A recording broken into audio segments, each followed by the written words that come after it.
Well, good morning, everyone.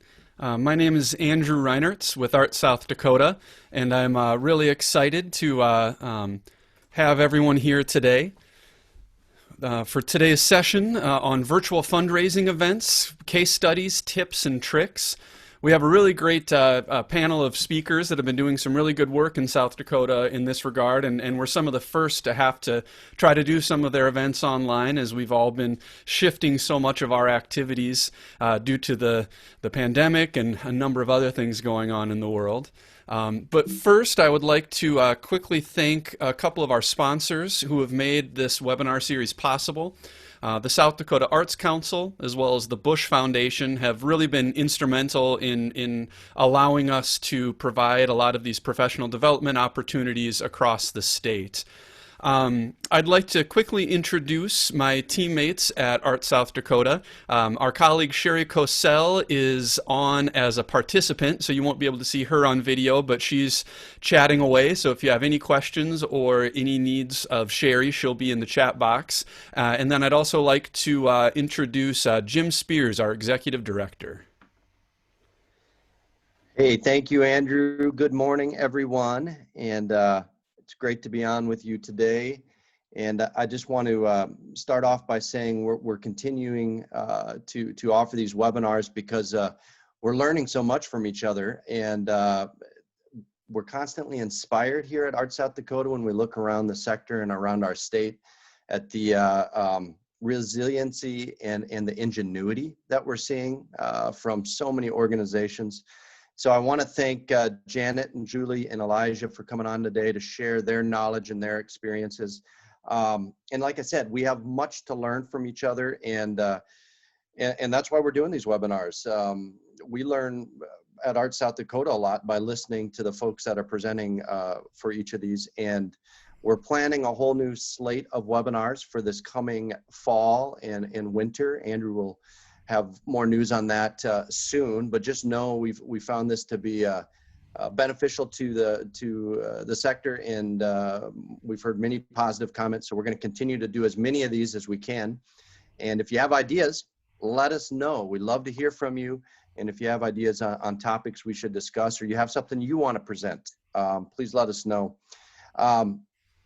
And then the last thing I'll say is that we're working on plans. I don't have any specific news yet, but we are still working on plans. We're going to have a version of an arts conference coming up in October. I know there's been questions about that, and Sherry's working on finalizing a few things so we can announce what's happening with that conference at the end of October. But just watch for that, and know we're going to continue to find ways for us to get together, even if it's via computer screens for a while.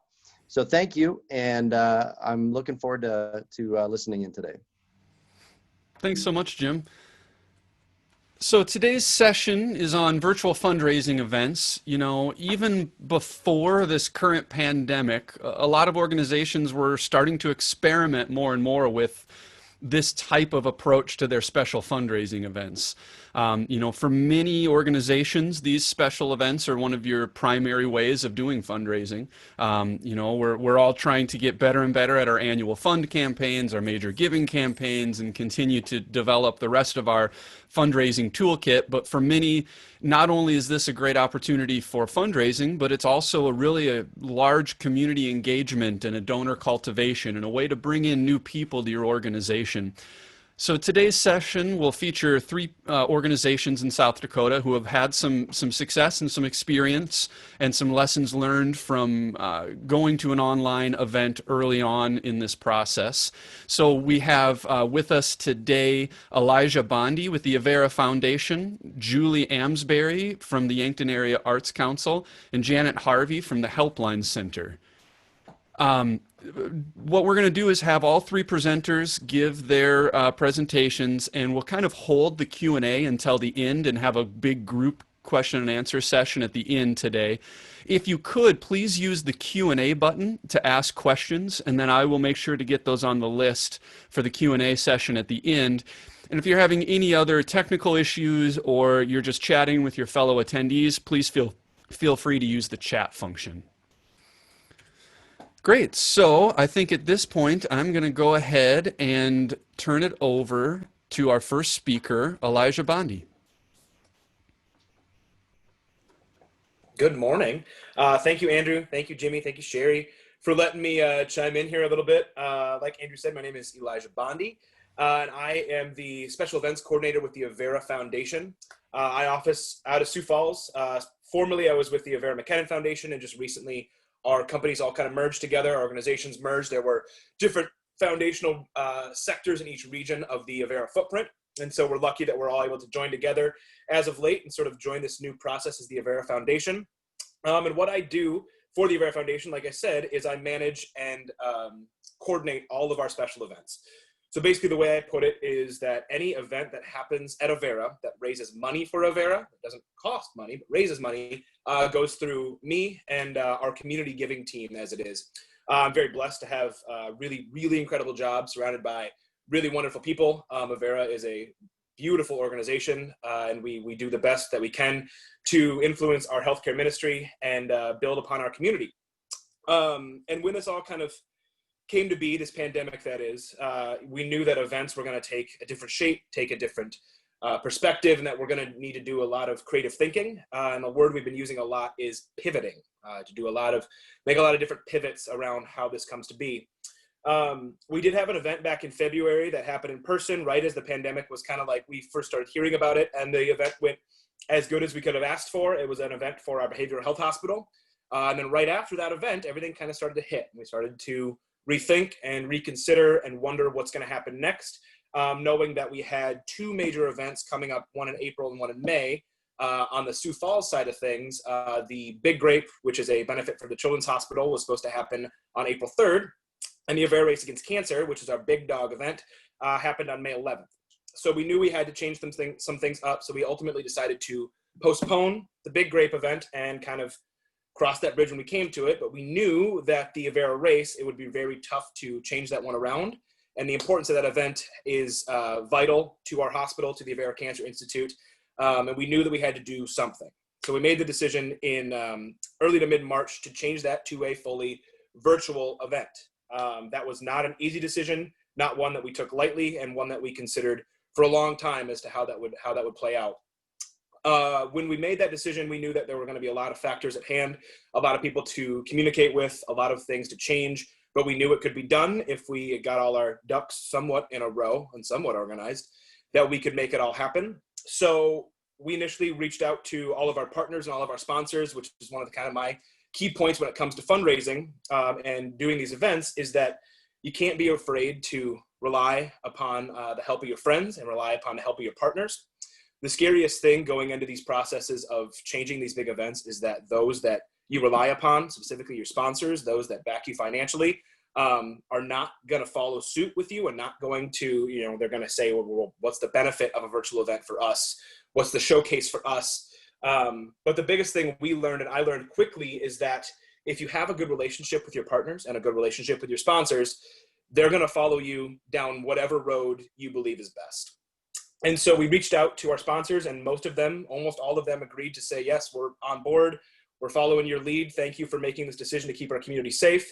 And we went forward with a virtual event, big virtual event. Basically, we usually bring in somewhere between 5,000 and 6,000 people to this Avera Race Against Cancer. And we knew if we could hit half of that, we would consider it a success. And by the time race day came around, we ended up having about 3,800 people. So that was a very good success in our mind. Ultimately, with everything that we accumulated, we raised about $325,000 for the Avera Cancer Institute, which is less than usual, but it's still a major win on our end. And we went about the virtual event concept by doing a sort of a live stream on the race day, as it's called. And we showcased the importance of the Avera race. We talked up why it's important to continue support, why it's important to continue to stay active during these COVID times, why it's important to just be a part of an integral part of your community. And for the most part, all of those facets seem to work. We did a virtual event on our Facebook page that we broadcast through YouTube and through a couple different mediums. And ultimately that virtual event reached almost 28,000 people. I'm just looking at my statistics on my computer here, and had about 14,000 engagements. So that just goes to show that it can be done, and these virtual events are possible, and these virtual fundraisers are possible. It's difficult, it's strange, You're going to have to change things up. You're going to have to pivot, as I keep saying, but you can make it happen.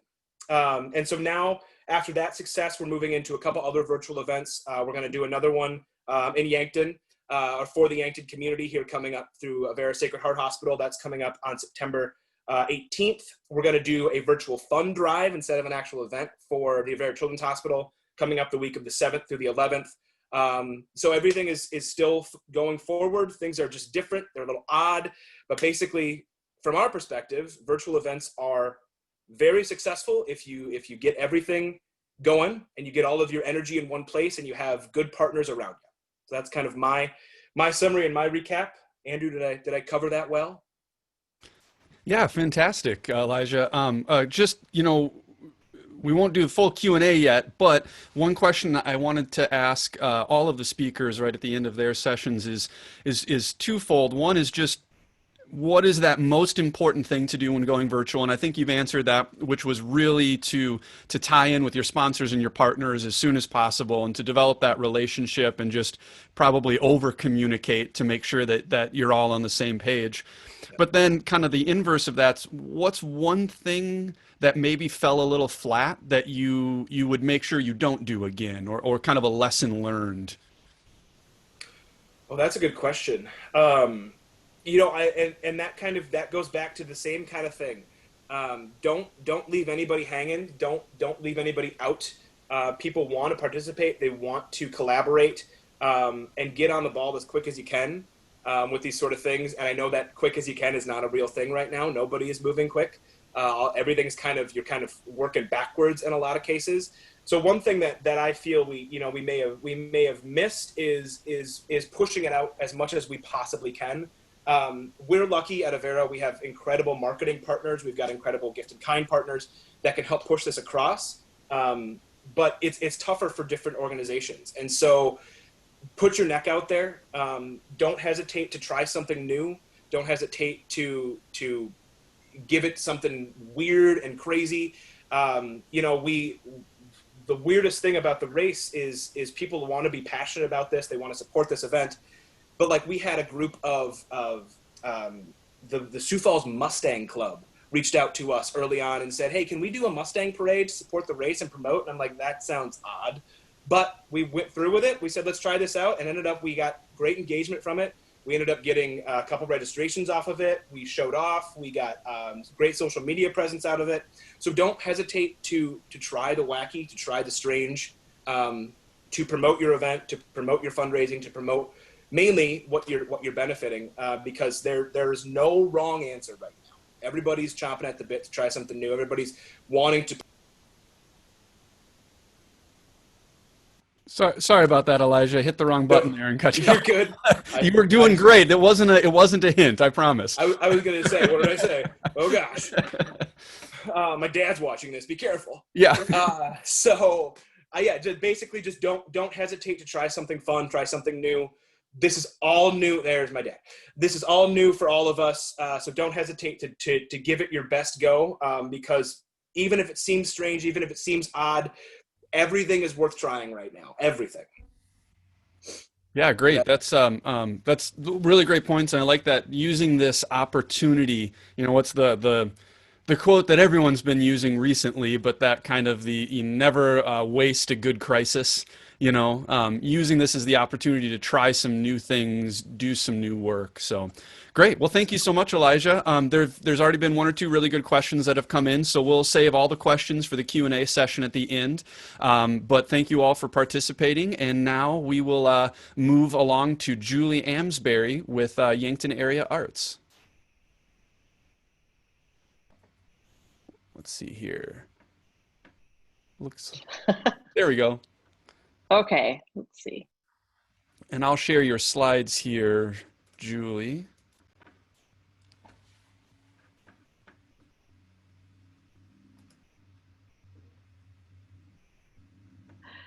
Can you hear me now? Got it. Okay, perfect.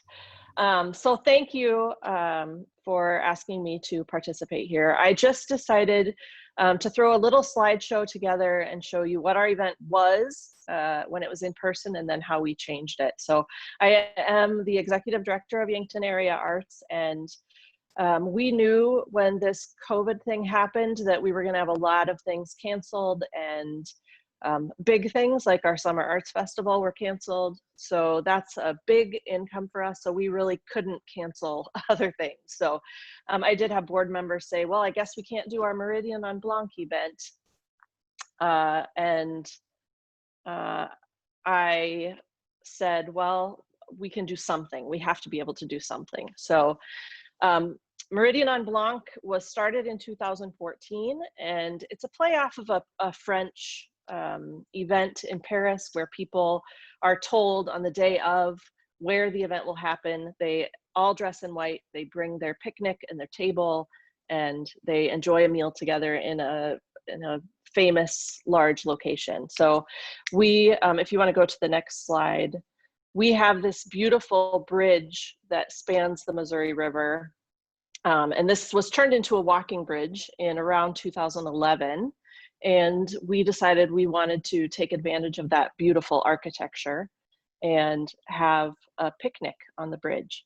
So we were the first group to rent the bridge for an event. Since then, people have had weddings on the bridge. There was a class reunion on the bridge. So this is our walking bridge. It's 2 levels. And if you go to the next slide, we decorate it all in white. We have tables running down the center of the bridge where people can enjoy their meals together.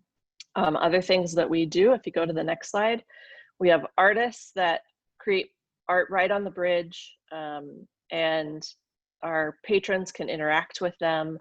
And then those pieces of art are auctioned off at the end. On the next slide, we have a jazz band that plays. And they play before the event, they take a break during dinner, and then they play after the dinner, and people dance, and it's a really fun time. So the next slide, this is one of our favorite traditions, is we deliver the picnic baskets to all of the tables, and then we ask them not to eat until we can signal the beginning of the meal with a waving of the napkins. So that's kind of a fun tradition that we have. So on the next slide, I'll just show you kind of what we did differently. We had an online order form. We use woofu.com for a lot of our it's a form builder. And so we use it for everything, to register for classes, to apply for an art exhibit.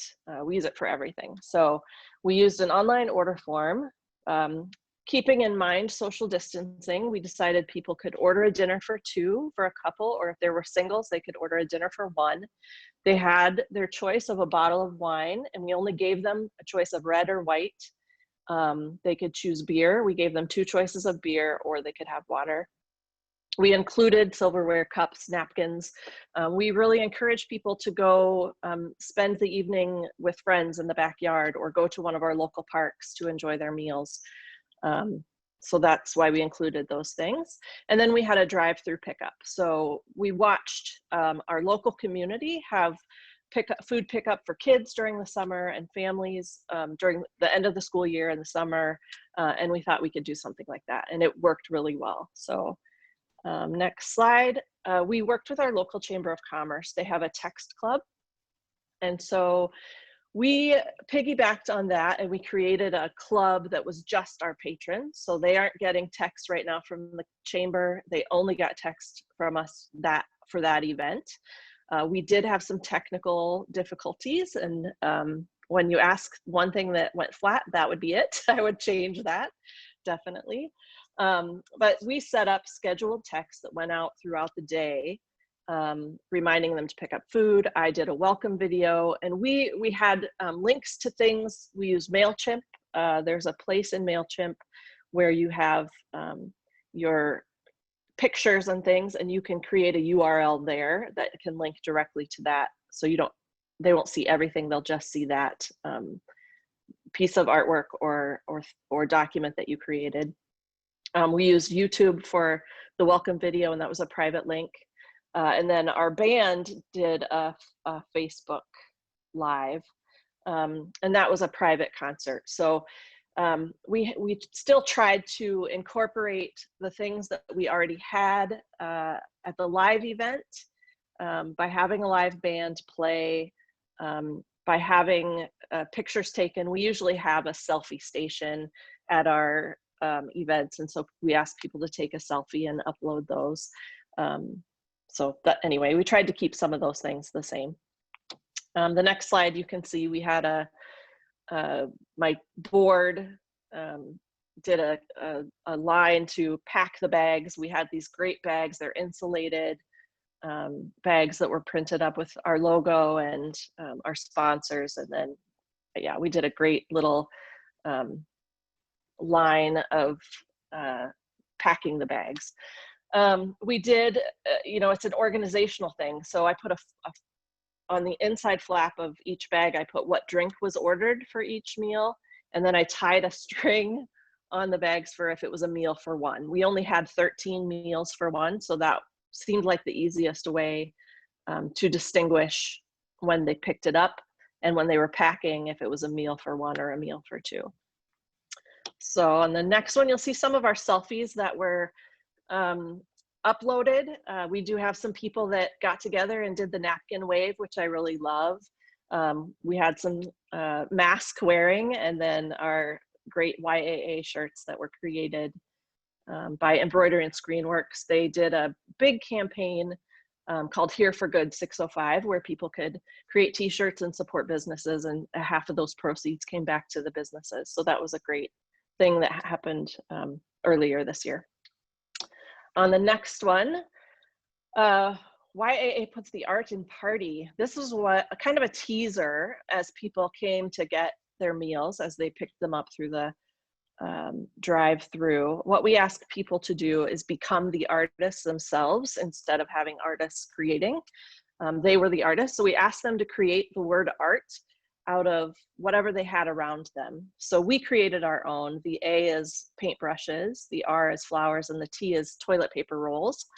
And then what we did was they uploaded those pictures to us, and we put them in a frame that had the P and the Y. So on the next few slides, you can see some of our entries for party. Yep, this was our winner. We uploaded these all to Facebook and had people vote with likes and reactions. And this is the one that got the most reactions. So that was kind of fun. And then the last thing we did was we had a very last minute silent auction. Jennifer White is an artist who I'm sure you know. She was coming to Yankton that weekend to do a sale. And so I just contacted her and I said, do you have anything that we can use? So she brought this one, the brother, and I just, it's last minute, and what do you do? So I gave everyone my cell phone number and I said, here's the starting bid, send me your bid. And then I just went back and forth with people during the evening and said, now it's up to $250, now it's up to $350. So I just tried to encourage things that way. So that was kind of our event, and it was really successful. We typically try to get 250 tickets at the live event, and we sold what equals to 180. So we were really pleased with our numbers this year, and it wasn't our worst year. So it was really good. And that's all I've got. So thank you so much. Great, thanks so much, Julie. So a couple of quick questions for you. You had great turnout. Do you fundraise beyond the ticket sales, or is the ticket sale essentially the fundraiser? And if so, kind of where did you pan out this year with the overall money raised? Yeah, we do. The ticket sales is a big part of it. When it started, people really liked being able to come to an event where they could celebrate the arts and not have to spend money on lots of things. So we've kind of kept it that way, although we have added silent auction on artwork. And so we did that this time. But yeah, it's mostly a celebration of the arts. We did ask people, we give them literature about becoming a member. We give them literature about making a one-time donation and why it's so important. But it really is just a celebration, and we don't try to push giving extra, although we did encourage people to tip the band through Venmo. So I don't know if they got anything. I know when I tried to tip them, they said, just give it to the organization. So Great. Well, I really like, a couple of the key takeaways for me personally was just how participatory you were able to keep it. It wasn't yeah, just a, hey, come on and watch a video, but the whole experience you were setting it up between the tease of the party as they're coming up to get their dinners and their meals, the selfie contest, the voting. You were really able to make it still feel like such a community building exercise, which I know is so difficult as we're trying yeah, to shift from something that was in person to virtual. And I think the other kind of lesson that I'm catching that was in Elijah's presentation as well is just that taking the opportunity. I mean, a lot of people might have said, thank you so much for your offer, Jennifer White. We'd love to be able to do this, but I don't know how to do it now. It's too late yeah, in the game. But you were just like, no, we're going to figure it out and just make a silent auction over text. I think that's really important, is just as we're doing this pivoting to just say, hey, if there's an opportunity, let's just take it. yeah. And you just got to figure it out as you go. Yeah. Just So, change it so next time. what's kind of you said that kind of some of that texting fell a little flat Yeah. this time, so you'd probably try that a little bit more. But what was kind of one of your other key takeaways of just if you were going to do any virtual event again, this is the one thing you would really focus on? Yeah, I think the technology was really tough, especially because we have a lot of older patrons who don't use Facebook or Instagram. So getting them involved that way was a little more difficult. I think I would definitely change that. But then, yeah, it's really hard to get the word out right now. You don't know if people are reading papers or listening to the radio. You can try Facebook, but of course that's not going to hit everybody. So word of mouth is really important. Um, yeah, I don't know. I think our big thing was community, trying to build community and get people to react with each other as much as possible. So we did create a hashtag. But again, these are newer technologies that don't hit our older patrons. So we really need to figure out a way to involve them more. Yeah, great. Well, thank you so much. Really appreciate that. We have some other good questions coming in, so we'll save those for the Q&A at the end. So now I'd like to introduce Janet Harvey from the Helpline Center, and I will pull her slides up here as she is getting ready. Well, good morning, everyone. Thank you for joining, and I really appreciate the opportunity to be part of this very great group of presenters this morning. I appreciate Andrew and, of course, Sherry, Jim, for allowing these presentations and the way for us to connect and get together, network, and brainstorm together, I think is really, really important right now. Sharing of ideas. I don't think we need to hold any of our ideas as, our own. Let's not share this with anybody. I think right now with everything that's going on, the sharing of ideas is so critical.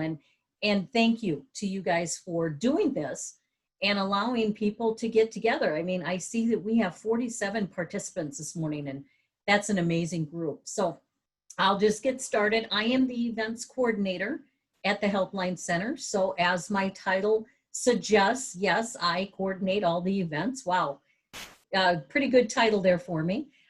What I do at the Helpline Center is a lot of the fundraising, but making sure that we have the funding for some of our programs. The couple programs I'll be talking about today that we did make some changes on this year, very successfully went through, was very happy with the results, was for our suicide and crisis support group. That's where the funding for these events went, and we're real pleased with our results. So if you want to hit the next slide there.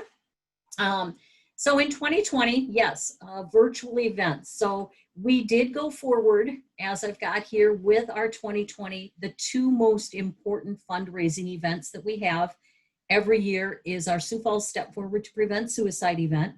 That's in June, and then our Helpline Golf Tournament. So I'm going to talk about those kind of separately, if we'll go forward here. The annual event, and now I'm talking about the Sioux Falls Step Forward, because that's really where the most changes happened for us this year. It's a very large event for us. And I know I was here listening to Elijah about his 5,000, 6,000 participants. For us, 800 to 1,000, that's a large event. So I was pretty excited about that. The event brings together families, friends, and that have lost someone to suicide. So that really is the crux of our event and really the most important piece. That's why we knew we could not cancel it. Postponing it did not seem to be an option for us either. It was, you know what, we need to figure out how to make this work. So we do, like I said, around 800 to 1,200 participants. Normally we're at Falls Park. Well, Falls Park, we use the farmers market shelter there, but obviously we didn't want everybody combining and joining together under that shelter area. That just didn't seem feasible. So the big thing with our event, we have each family member, you know, they do grieve in their own time. We wanted to make sure that we kept that community, let them know that they're not alone, especially with the social isolation of COVID-19. Everybody being so isolated in their homes right now. We wanted to make sure they knew that we were still there. We're still working. We are 24/7 with our connection center, our call center, if you will, and that they have resources. They can reach out to us if they have concerns about COVID. They can reach out to us with suicide and crisis concerns. But we wanted to make sure that they were well aware that they were not alone. If you want to go to the next, okay? So we began our discussions back in February of this year. Now that seems like we were a little bit early on, but what we were seeing and what was happening in the global news was really what pivoted us to, hey, let's at least start some discussions. Because by June, when our event comes around, it may not be an option for us to get together. And as we know, it certainly wasn't. So those early discussions were really critical. And I think that's what helped us make this transition. And I love the word that Elijah kept using, pivot. Make this pivot, if you will, using your word, thank you, sooner and making it happen so it was to its best. Those early discussions gave us that plenty of time. It also gave us some very simple ideas to begin with. So we were thinking, okay, what happens if we need to go with a virtual platform? How does this look? Believe it or not, originally we talked about somebody with a cell phone to broadcast a live event. We were talking about Facebook only at this point in the game. That changed as things went on, but it seems almost unreal to think of just somebody with a cell phone, but you know, that could work. So again, those fresh ideas, going off the chart, making kind of some crazy suggestions that you would think, oh, this is never going to work. Why not at least start exploring? So we'll move on here. So our discussions, we really, with our event, hope and healing out to our participants is absolutely first and foremost. While this is a fundraising event, and it's a large, probably one of our largest fundraising events for the year, that was not originally our huge focus. Our focus was our participants. How do we still get that message of hope and healing to them? How do we help them with the social isolation piece, as I've said, that they've been dealing with? How do we make sure that their mental health is in a good place right now? So we wanted our event to be a very professional manner. Therefore, pretty early on, I'm going to say even by early March, that guy with the cell phone idea kind of went out the window. But it was a place to start. So we decided, no, we really want a professional event. We started reaching out to our participants that were feeling lost. We wanted to make sure that they were helping stay connected to not only our organization, to those that could talk, to those that have the empathy, have the knowledge and the professionalism to take those phone calls, but to stay connected with one another as participants as well. We'll move on. So the steps we took, we, again, wanted it to be a very professional. So we started checking out if we could do it with a videographer. And to do that, I went back to the professional, we have volunteer professional photographers that come to our event each year. So my thought was, okay, so how do we get to a videographer? How do we get to someone in that manner? Well, maybe these professional photographers will have some direction for me. So again, very early on, and I'm talking early March here was our time frame. That was where I began my search for our videographer. We then came up with an opportunity to work with Pinnacle Productions, and I do want to call them out here, not to but to give them the kudos. They really made our event what it became. So they did a video for us of our connection center, our call center, as I said, back in early February. So we already had that very basic relationship with them. So it was like, well, let's reach out to them as well for a quote.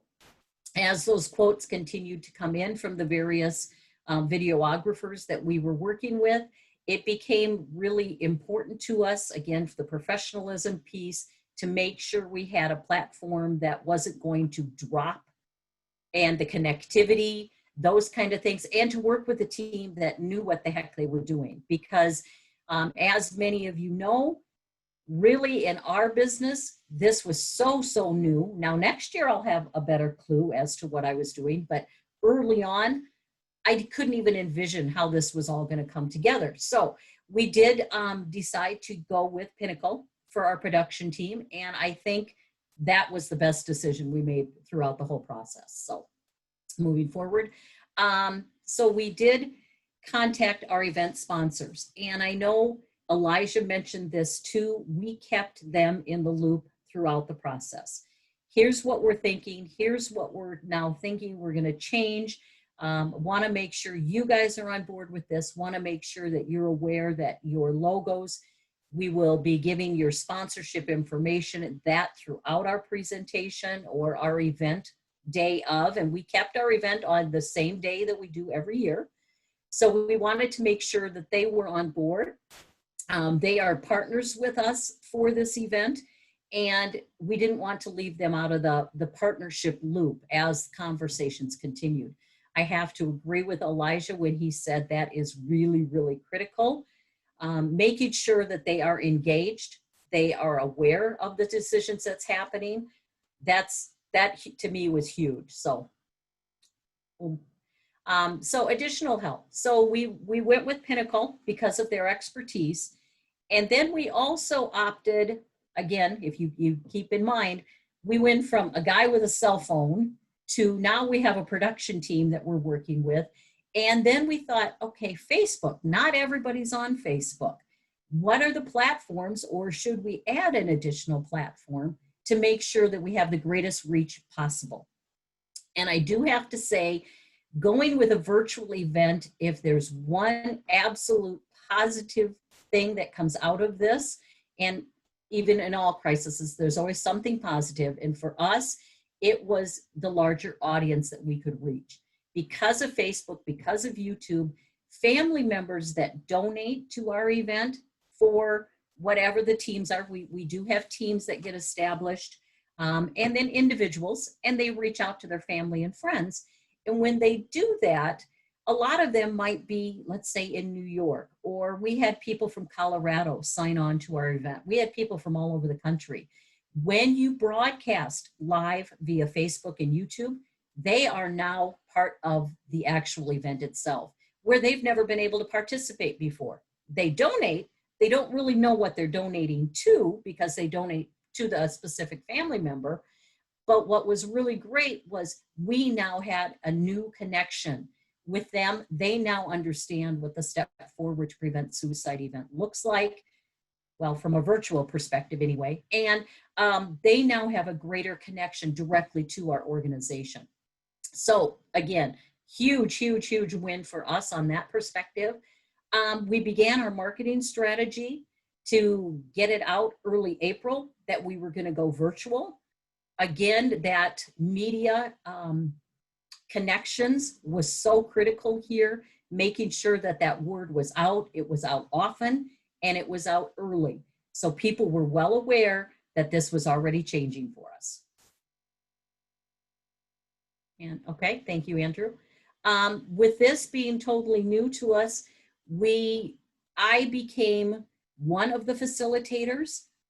Normally, I'm probably the most, well, I am the facilitator of the event, but this became more of a team effort. And I think that's another critical piece to talk about is I don't think it sits on anyone's shoulders. So working closely with our CEO, our marketing director, myself, our production team, we all started to be part of this planning process.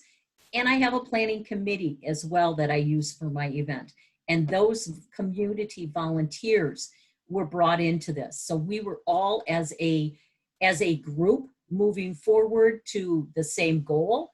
And it didn't fall on one's shoulders because all of us had our own perspectives and we all needed to make sure that everything was being thought of, every contingency possible. We were discussing what if, and making sure that, okay, if this what if, and for us, wind was going to be a factor. Even though our virtual event itself would be held indoors, we were going to have an outside component. So wind plays into it for us. And all of these what ifs were discussed. The one thing we knew that we did not want to miss with our event was the remembrance ceremony. That we wanted to hold as close as possible to what we do live as we could. The remembrance ceremony, just for those of you who have not attended an event for us, that's where the names of loved ones that have been lost to suicide are read. We have an honorary speaker each year that tells a very personal, very emotional connection to a suicide loss. They've had a loss in their family. And that piece we knew was pivotal and was very critical of our event to keep that hope and that healing. And we knew that we did not want to lose that. So. There was a final decision that we needed to make, and so let me read my notes here. Once the final decision was made that we were going to go virtual, again, we talked about those contingencies. We talked about those possible issues that could arise. What does this look like? And our production team here became very, very important in these conversations. They had already done virtual events. And with that expertise, they were able to bring insight to the conversations of things we hadn't even thought of. It was really important, and they played a huge role in the way the event ended up showing up. So we'll move on. So that's regarding the Sioux Falls Step Forward to Prevent Suicide. What we ended up doing, and I'm just going to kind of overview what it looked like that day. We filmed via, again, Facebook Live, YouTube Live is how we the two platforms we went with. We also had a very large monitor in front of us as presenters of the event that we were able to chat live with our participants. So as you're chatting today live via Zoom right here, same type of thing. We could see those live chat comments coming in. We could engage completely one-on-one. So they knew that this was live because we could say, hey, thank you. We see such and such from Colorado just signed in and they're saying this. We welcome them. We're glad they're with us. And we were able to constantly keep our eye on those chats. We also had our marketing director in the background replying to chats real time.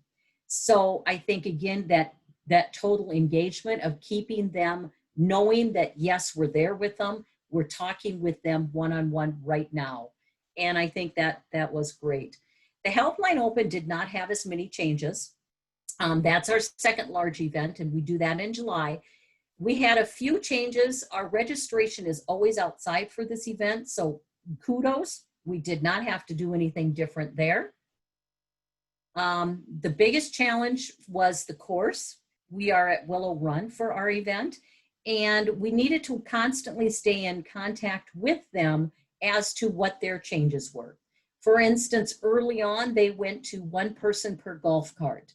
No touching of the flags, no touching of anything out on the course, all of these things. And so as those regulations and the course requirements changed, we needed to be brought into that. So I have a really great relationship with the gal I work with at Willow Run. She was literally every week telling me, okay, we've changed this. We're now implementing this. Our participants needed to have their temperatures taken as they were entering the parking lot.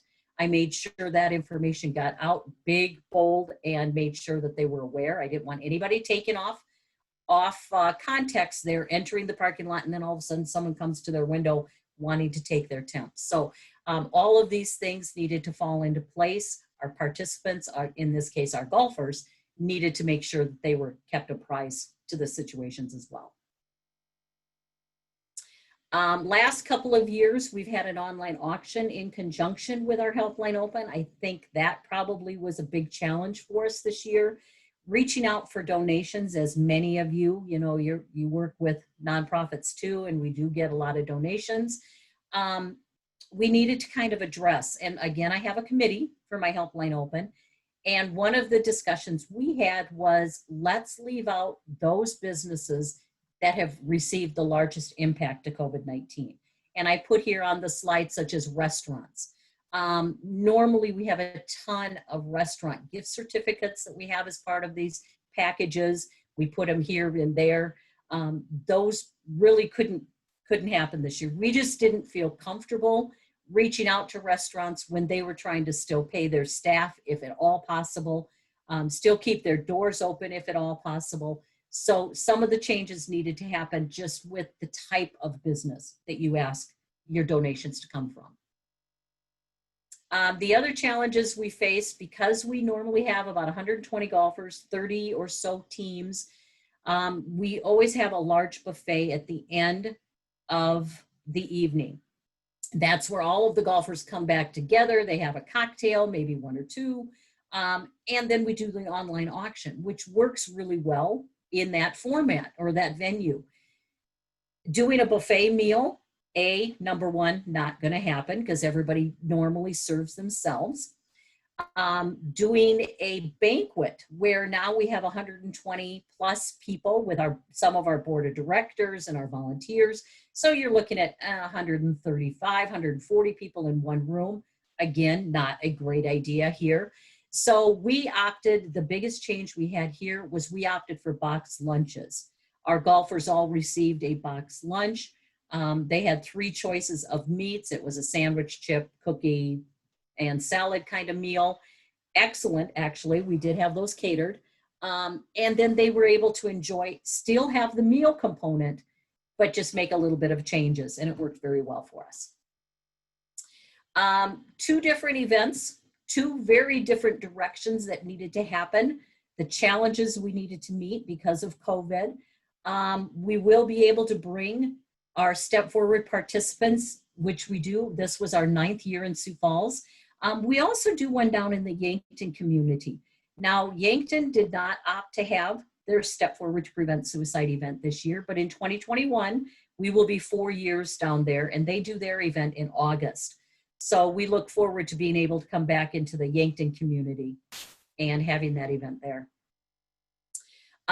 So just choices that need to make, choices you need to discuss, and they might seem like, wow, I don't even know that I want to bring this idea up. Don't hesitate to brainstorm with someone in your organizations or with all of us on this call to say, how off the wall is this idea? I don't know that ideas are really off the wall.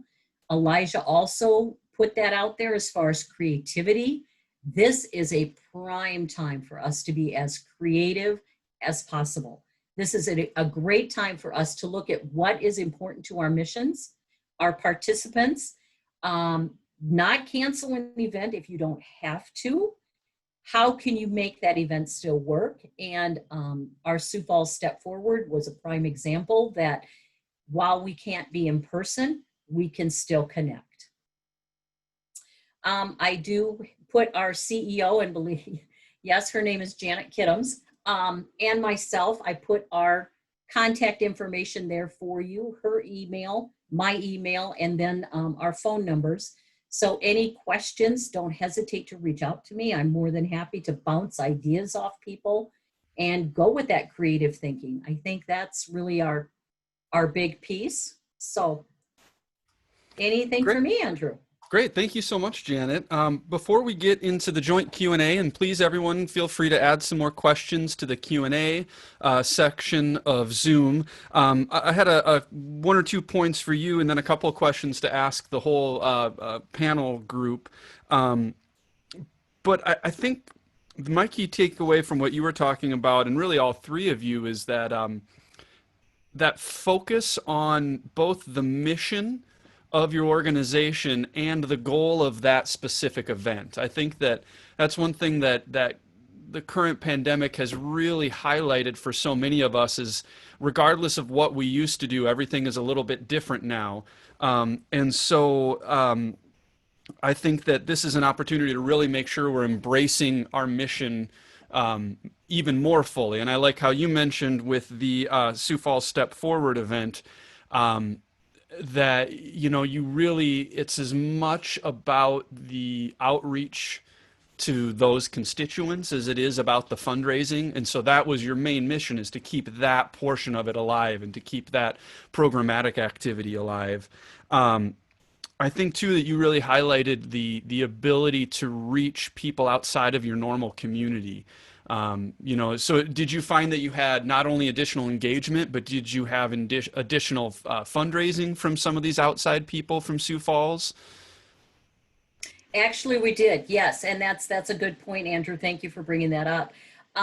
Reaching a broader audience, a much larger scope, when you can now go, shoot, Facebook, you can go worldwide on an event instead of just our local communities. So your reach is so broad that once you get that word out and it starts spreading and it starts gaining momentum out there, I think the fundraising will continue to increase just based off that. This year we saw a reduction in some of our fundraising, but we fully went into it knowing there would be. We also had additional costs this year that we normally don't have with the production team. So that kind of course, affects your bottom line, your net proceeds. So while that came in a little lower than usual, we really didn't see that much lower. I'm thinking normally we bring in around 60,000-ish for this event, and we came in around 53, 54. So yeah. Yes, while we were a little lower, expenses were higher, but that reach and that new community that we're now developing because of these platforms, I think is going to continue to help us grow in the future. Great. So, you know, that actually pivots to one of my questions that I had for Elijah and Julie as well. Janet, you kind of answered on your end, but, you know, were your expenses higher or lower? So even if you made a little bit less money, did it balance out? Janet has answered that for the helpline. But I know, you know, Elijah, I don't know how that looks for you, or Julie in particular, with not having to rent the bridge, do the full event, that kind of a thing. So would either of you want to respond to that? Yeah. If you want to go first. first. Go ahead. No, go ahead. All right. For the most part, we have found that expenses did drop. It takes a lot, specifically, again, I talk about the race, it takes a lot for that event to happen, especially financially, from tents to entertainment to everything else. We did have quite a few expenses, but they dropped about 30 to 40%. And then for some of the other events that we're switching, those event costs drop exponentially. You know, I can't say the same thing because we haven't done quite the same engagement like Julie had with like the picnic baskets and picking things up. We talked about that, but instead chose not to go forward with something like that to save expense, but that may drop engagement. So it's kind of it's a yin and yang kind of thing. You really struggle with, do we spend more to potentially engage people more, or do we spend less and hopefully make more money off the fact that we have less expenses? It's a toss up, but ultimately our expenses have dropped throughout the majority of our events. Yeah, for us, we have a great partnership with our city, and so they don't charge us rent for the bridge. And then we have other partnerships that are really great. Our tables and chairs are donated. Our linens are donated. We just have to pay for cleaning them. So those expenses didn't really change. We do usually rely on inmate help. We have a federal prison here, and so we have a great partnership with them, and they allow us to have inmates that help us set up on the bridge. We didn't have them this year. So our expense with them is feeding them when they're helping us. So really our expenses were way down too, even though we had to get the bags, we had sponsors for that, that covered that cost. So the other difference is hiring a 17-piece band versus a 4-piece band. That saved us some money as well. So. Yeah, great. So it sounds like over the course of the group, some lower, some higher, kind of depending upon the cost of an online production versus versus in-person production, kind of event by event. Great. Well, a couple of specific questions have come in from the audience. Elijah, one question came in for the Avera Foundation. Just as you're planning your ongoing virtual events, are you pivoting the focus onto some of the new priorities of the organization as well? Whether that's preventative care, vaccination, screenings, the dilemmas with elective surgeries changing. Is it changing the focus of your fundraising as well as just the type of event? For the most part, no, it's not, because we know that cancer doesn't stop in the midst of a pandemic. Children's care doesn't stop in the midst of a pandemic. Behavioral health, addiction care, none of that slows down. So we still have to put an emphasis on supporting and uplifting those causes, those different departments of our hospital. So like the Big Grape that we're doing the fund drive for in the beginning of September, that will still benefit the Avera Children's Hospital. We have done a couple sort of smaller events, and the one that's happening in Yankton a week after that, September 18th, that will actually benefit a few different causes. It'll benefit hospice, it'll benefit cancer care. But in the beginning of this entire process, our foundation put together what we call the Heroes Fund. And the Heroes Fund was asking for support for masks, for testing, for anything COVID-19 related. And in a lot of cases, we have been able to pivot some of our needs and our funds into that fund because of the necessity of it. But for the most part, in terms of the healthcare world, we can't slow down the work we're doing across the entire footprint, across the entire health system, because none of that slows down. So we stick with what we have, we stick with what we know, and continue to support the entirety of our system. Yeah, great. Thanks, Elijah. This is kind of a question I'll throw out from one of the attendees for everybody to consider. But one person brought up a good point of living in South Dakota and winters in South Dakota, and how some of these event ideas may or may not work better. Things like food delivery or food pickup. Does that get more complicated in a winter? My personal response to that would be summers are also bad in South Dakota. With Janet mentioning the problems with the wind and heat. But do you have anything that you think, especially if you have large scale indoor events in the winter for people that are maybe doing gala type events, do you see any differences there, or do you kind of think that the same approaches follow through? I can go ahead. Go ahead. Yep, Yeah. I'll go ahead and respond to that one, Andrew. Thank you. Winter events are tougher because you've got the indoor piece versus being able to be outside. So when you're talking indoors, you're going to have to possibly sell half of the tickets that you normally would sell, so you can spread people out. Instead of an 8-top table, you're going to have to do a 4-top table. You're going to need to make sure that the people at your table are have been in contact possibly with one another. Hopefully they're like families, so they can sit together at a table pretty safely. But those tables now need to be spread out, therefore the less tickets, unless you have capability of having a venue that has the removable dividers between. And so now, instead of the X square foot you normally have, if you can take down a couple dividers, make that room 3 times larger. You could still sell the amount of tickets, but your tables therefore can be spread out. So those are considerations that have to come into play pretty darn early on, is how many people can you take care of or have at your event and keep it safe. I know the mask piece is going to play into this when it comes to fall and winter type events, because in South Dakota, we don't have that mask regulation. Is your event going to have that regulation? That may or may not irritate some of your participants. You need to make sure you're addressing and thinking about how is this going to reflect back on the organization. If you are going to mandate, if you're not going to mandate, people will, I think, be upset probably one way or the other, depending on what you're doing. So I think those are considerations that are going to have to be talked about. Yeah, so, kind of along with that, as we're entering the fall and winter, another good question that came in is just for the three of you, are all three of you planning your near-term future events to still be virtual? I mean, you're still kind of assuming that what's going to be coming up will largely be virtual? Looks like we are, we have a fall festival called the Harvest Halloween, where we have an art market. The organizers of that event have canceled the event. That's usually Halloween weekend. So we won't be doing our art market because how do you socially distance? I think we had 1,200 people come through last year, which was huge for us.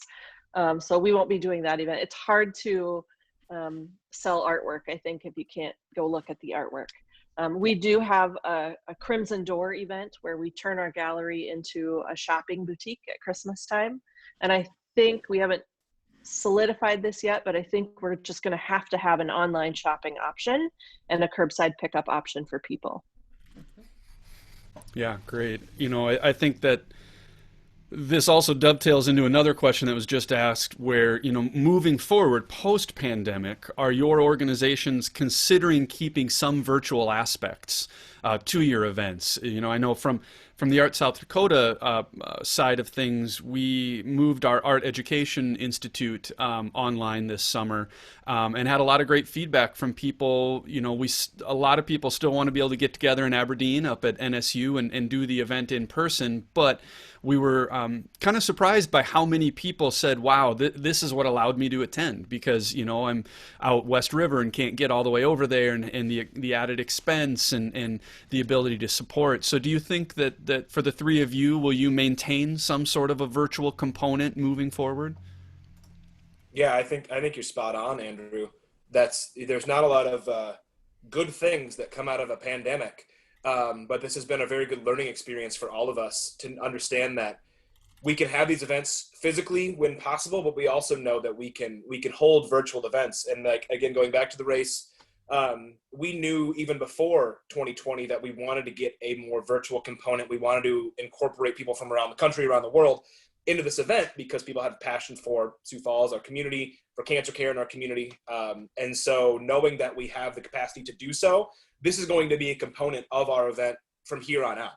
Now, I don't know if it'll stay the same for certain galas or inside events or concerts, anything like that.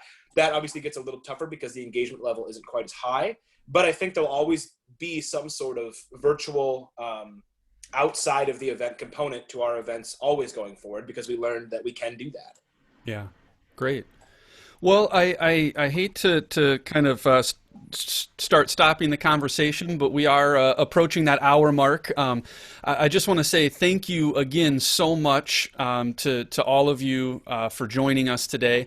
It's been really great conversation. It's been really great to hear about all of the experiences that the three of you have had with your events so far. As Jim mentioned at the beginning, it's just a further reminder to me that South Dakota has just such an immense depth and breadth of experience and knowledge, but oftentimes we're just so far apart from each other that it's just hard to be able to share that. And so I'm just really grateful for the three of you joining us today and sharing your experiences and your tips and your tricks.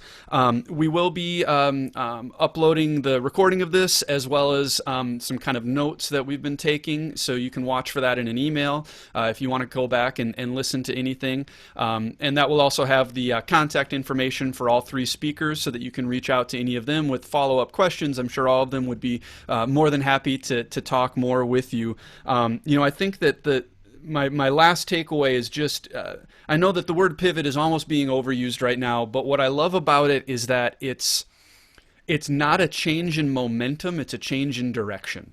And I think that's the biggest thing I've taken away today is just keep moving forward. Whatever it is, just roll with the punches, take the opportunities, and keep that forward momentum. And it's been really great to hear how all of you have been able to do that. Andrew, I got to add yeah. too, just to that, and I circled, highlighted when Julie said this. You all said it in different ways, but I think one of the big takeaways is when Julie said we can do something. So I think that's so important for the listeners, for all of us doing this work, that let's not stop. We can do something. I just wanted to add that, and also add my thanks to everyone for joining us today. But thank you again, everybody, for joining us today. Really appreciate everyone's time, all the attendees and the panelists. And please look for some future sessions coming up on artsouthdakota.org/webinars. That's where we have our webinar archive, as well as any upcoming sessions. If you have any ideas, please feel free to reach out to me or any of us at Art South Dakota. And we really appreciate everything you do for the South Dakota creative community and for keeping our state moving forward. So thank you all so much.